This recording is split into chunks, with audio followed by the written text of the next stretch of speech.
BNP জামায়াতকে আক্রমণ করে, আবার জামায়াত বিএনপি আক্রমণ করে। এটা ছিল ফেসবুকে সমর্থক লেভেলে, ওয়ার্ড পর্যায়ে বা হাইস্ট গেলে আরেকটু ভার্সিটি লেভেলের ছেলেপেলেরা পাল্টা আক্রমণ করত। এখন কিন্তু আক্রমণের একদম কেন্দ্রীয় পর্যায়ে চলে গেছে। শুধু তাই নয়, অফিসিয়ালি ডকুমেন্টারি হয়ে গিয়েছে। খেয়াল করেছেন, এদের আক্রমণ, পাল্টা আক্রমণ, চ্যালেঞ্জ, প্রতিক্রিয়া হচ্ছে। এই যে কিছুদিন আগে, 2 দিন আগে, এটা নিয়ে হয়তো অনেক ভিডিও দেখেছেন আপনারা। রুহুল কবির রিজভী জামায়াতকে মুনাফিক বলেছে। তাদের আশ্রয়ে প্রশ্রয়ে জামায়াত টিকে আছে, অথচ দলটি মুনাফিকি করে। সারমর্ম হলো এই তার বক্তব্যের। রিজভী বলেছে, জামায়াত তখন অফিসিয়াল লেভেল থেকে বিবৃতি দিয়েছে যে বিএনপি টিকে আছে জামায়াতের সমর্থনের কারণে। 91 সালে বিএনপি কোনোভাবেই সরকার গঠন করতে পারত না যদি জামায়াত সমর্থন না দিত। জাতীয় পার্টি তো বিএনপিকে সমর্থন দিবেই না নিশ্চিত, কারণ জাতীয় পার্টির কাছ থেকেই ক্ষমতা নিল বিএনপি। একরকম ক্ষমতা হারিয়েছে জাতীয় পার্টি বিএনপির কারণে।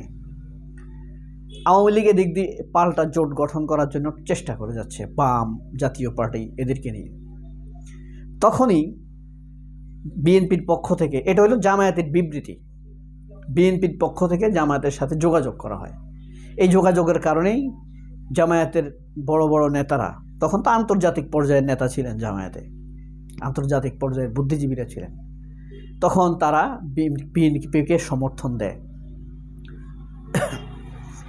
সেই 5 বছর জামায়াত 143 জন ছাত্রের প্রাণ হারিয়েছে, মানে শিবির শহীদ হয়েছে। যেই বছর বিএনপিকে সমর্থন দিয়েছে জামায়াত, সেই বছর অর্থাৎ 91 থেকে 96 সাল। এরপরে আস্তে আস্তে তখন বিএনপির দিক থেকে জামায়াতের সমর্থন সরে যায়, আর জামায়াত তখন আওয়ামী লীগের সাথে ধীরে ধীরে একীভূত হয়, একত্রিত হতে থাকে। এই জামায়াত আসলে বিপদটা হাতে নেয়। এখন কথা হলো, এই যে আক্রমণ পাল্টান, রিজভী আক্রমণ করেছে জামাতকে, আবার জামায়াতের অফিসিয়াল লেভেল থেকে, অফিস সেক্রেটারি থেকে, দপ্তর থেকে, মিডিয়া বিভাগ থেকে এটার তীব্র প্রতিবাদ জানানো হয়েছে, আক্রমণ করা হয়েছে। মানে ব্যাপারটা, বিরোধিতাটা খুব হাই লেভেলে চলে গেছে। একটা জিনিস আপনারা খেয়াল করেছেন, যারা শুনছেন তারা যদি বিএনপির সমর্থক বা জামায়াতের সমর্থক থেকে থাকেন, তাদেরকে বলছি, জামায়াতের কোনো লোক, জামায়াত সমর্থক কোনো লোক কোনোদিন আমি শুনিনি যে জিয়াউর রহমান, খালেদা জিয়া, তারেক রহমান এই লেভেলের নেতাদেরকে আক্রমণ করে কথা বলেছে।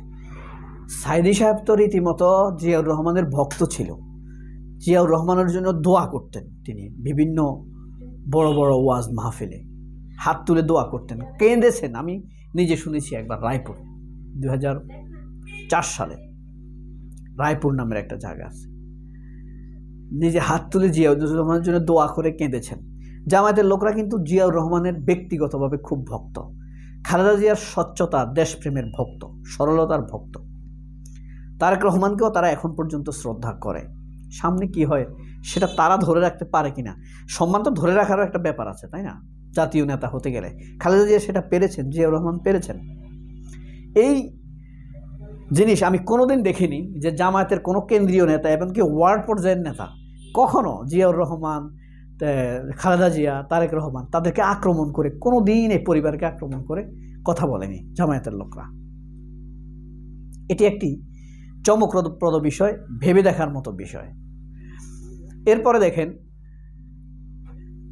এখন কিন্তু আস্তে আস্তে দেখা যাচ্ছে বিএনপির লোকেরা জামায়াতের কে আক্রমণ করার জন্য উপরের দিকে যাচ্ছে। এখন তারা ডাক্তার শফিকুর রহমানকে পচানোর চেষ্টা করে। রাজনৈতিক মানুষ রাজনীতি করে, বিভিন্ন জায়গায় বক্তব্য দেয়।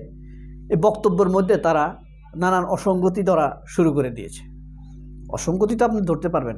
হুমায়ুন আজাদ একটা লেখক ছিল না বাংলাদেশে, বা তসলিমা নাসরিন, তারা কোরআনের মধ্যে অসঙ্গতি খুঁজত।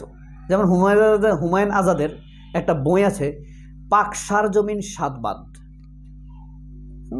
পাকসার জমিন সাতবাদ মানে হলো একটা জাতীয় সঙ্গীত, পাকিস্তানের জাতীয় সঙ্গীত এটা। হ্যাঁ, এটা তখন সেই বইতে, পাকসার জমিন সাতবাদ বইতে হুমায়ুন আজাদ লিখেছে, তাব্বাত ইয়াদা আবি লাহাবে ওয়া তাব্বা, ধ্বংস হোক আবু লাহাবের দুটি হাত, ধ্বংস হোক সে নিজে। মানে ইসলাম তো ধ্বংসের কথা বলে, ইসলাম শান্তির কথা বলে না। তখন সে এটাকে ব্যবহার করলো, ইসলাম অশান্তির কথা বলে, মৃত্যুর কথা বলে, ঘৃণার কথা বলে। এভাবে অসঙ্গতি খোঁজে উদ্দেশ্য প্রণোদিতভাবে। ঠিক একইভাবে বিএনপির লোকেরা এখন জামায়াতের কেন্দ্রীয় নেতাদের অসঙ্গতি খোঁজা শুরু করছে এইভাবে, অযৌক্তিকভাবে।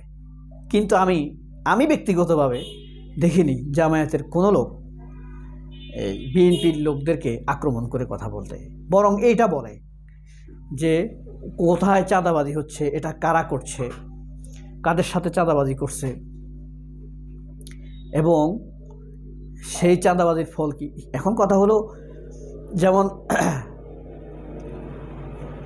জামায়াত কি অপরাধ করে না? করে, মাত্রা কম। জামাতের সব কি জামাত কি ফেরেশতাদেরকে নিয়ে বানানো সংগঠন না? তাদেরও অপরাধ আছে, তাদের ভিতরে শয়তান আছে না? অবশ্যই আছে। আল্লাহ রাসূলের পিছে ছিল আব্দুল্লাহ ইবনে উবাই, জামাতের ভিতরে ৫-১০টা শয়তান থাকা তো খুব স্বাভাবিক। জামাতের অপরাধ হলেও আপনি এটা অভিযোগ করেন, তারা পাল্টা রিঅ্যাকশন নেবে। এটা হলো জামাতের অপরাধ। তারা মনে করে এটা রাজনীতি, এটা একটা সততা। এই সততা থাকতে হবে জামায়াতের মধ্যে।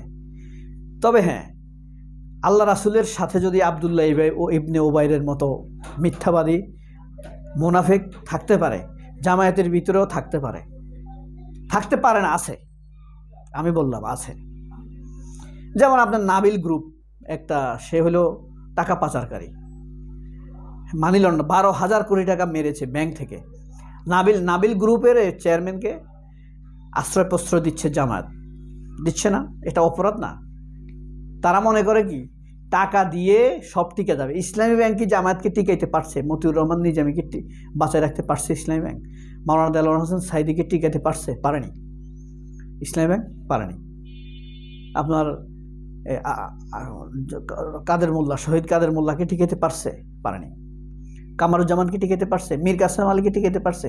হাজার হাজার কোটি টাকার ব্যাংক পারেনি। টাকার কুকুর হওয়া যাবে না। হ্যাঁ, এখন বলবে সবাই হয়, সবার দোষ ধরে না, আমাদের দোষ ধরে।